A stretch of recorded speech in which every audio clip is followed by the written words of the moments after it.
Well, Happy New Year to everyone. This is New Year's Day evening, and I've been seeing a few videos where people are talking about gear and prospecting equipment and stuff that you should carry and even some things you shouldn't.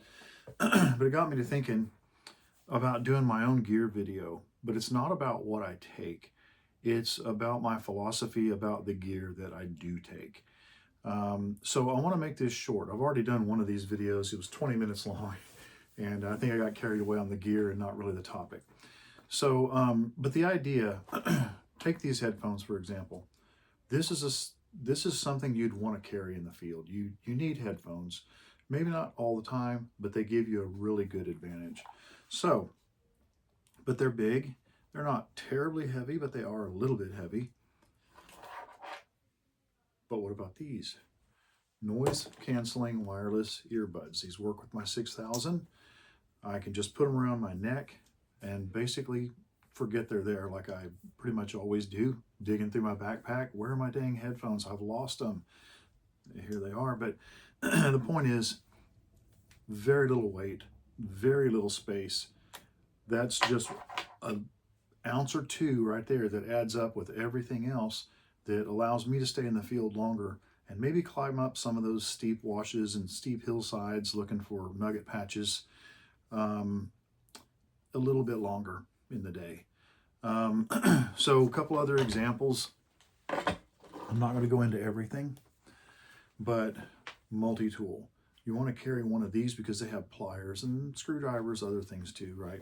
Now this one here isn't really one that I would carry. I've got others. This one's a tank and whatever. But if I'm in the field, I'm not carrying a large multi-tool at all. I'm going to carry something like that right there. That's called a Gerber dime. I've got a Leatherman version of the same thing. And this one is kind of bound up because, wow, it's really bound up. I need to lubricate this. It was with me in some semi-salty water, so need to clean it. But anyway, pliers, right? Get those cactus spines out. You're going to get them. Big weight saving. This right here, now this is the kind of thing that you don't think about very much. Sometimes I have to wear a knee brace. I've dislocated both knees multiple times. They're not in the best of condition. I exercise to try to overcome that issue, and for the most part I have, but that doesn't mean they're always going to be trouble-free. This stuff right here, KT tape, kinetic tape, you don't have to carry a knee brace. Knee braces suck, all right? They're hot, they slide down, you're always having to fool with it. And you know, when you finally decide to take it off, you got to put it in your backpack, and now it's just in the way. This right here, you stretch this and you put it on your skin, and believe it or not, you would think it's just on the skin, but it actually does work. It works better than a knee brace because you can actually put the tape on in such a way that it supports exactly the muscles in the area that you need. You might notice there's a little bit of Advil in there too because, yeah, I turned 60 in October, so Advil is starting to kind of be my friend a little bit. Another little nerdy thing, that right there, that's my bug spray. I can always refill it in camp. I don't need a whole lot of it in the field, but sometimes you get into those areas with a bunch of little gnats. A few sprays of this, probably have long sleeves on anyway to protect against the sun. So a few sprays of this in the strategic areas, get rid of the bugs. All right, here is a really, really good example of useless weight. We all have pinpointers, we all love them. They are handy, but in the goldfields, you're gonna use a plastic scoop and you're gonna be working your dirt down and down and down till you get to your target. So pinpointer, ditch it. It's just extra weight. If you like to carry a fixed blade knife, they can get heavy. Get a Mora, all right? Scandi grind, super sharp blades. You just have to learn how to sharpen it, but you're good after you do. I think this one was maybe 20, I don't know. But the main point being, it's so light you forget you even have it. Now just because I'm a knife junkie. I want to show you this one. If I'm carrying a knife at all, well, okay, let me rephrase. When I am carrying my knife, I always, always, always carry a knife. Even if I'm in a place where you're not supposed to carry a knife, I guarantee you I have a knife. It's probably going to be a folder. Now, this is the one I carry out in the mountains. It's basically a Spyderco inspired Chinese knife, all right? Ganzo is the brand of it. I don't know if you can see there, but anyway, you can get this on Amazon for like 20 bucks. But the thing is, 420 stainless steel, sharp, super sharp, has that bolt action lock on it.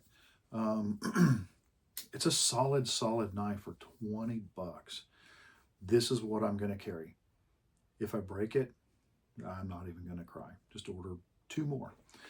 But anyway, before I go totally bonkers here into all of this gear, the gear's not really the point.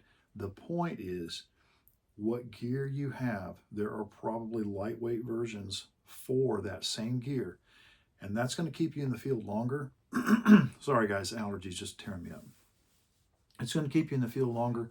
It's going to allow you to go further, and you know, that's what it's all about, right? When you're looking for gold, there can be some pretty long days, and it's all about how much ground you can cover. Yeah, so that's the thing. I'll just mention one more thing real quick. The GPS watch. All right, that's an old Garmin 5X. Still works perfectly. Has everything in it that I need. I don't even carry my GPS anymore. Unless I am going on some sort of a really long hike where maybe we're going miles and we're going to camp there and maybe spend a lot of time. Otherwise, this and this will get you further, by the way. But you can get disoriented in the field. That can totally happen. Somewhere in here, come to think of it, I do carry a compass. A compass, you know, doesn't weigh anything. It's not going to fail. This could die. A compass won't. So anyway, but yeah, that's kind of it. I just wanted to talk about gear and maybe the best way to maximize your time with how you choose that gear. Anyway, I appreciate you watching. I hope you like this video, and if you do, please consider subscribing. I've got some adventures coming up in 2025. Arizona is always on the list. I don't have my exact dates yet, but it's coming. And I've got a few other things. But anyway, stay tuned. I've got more stuff coming, and hopefully sooner than later. Happy New Year.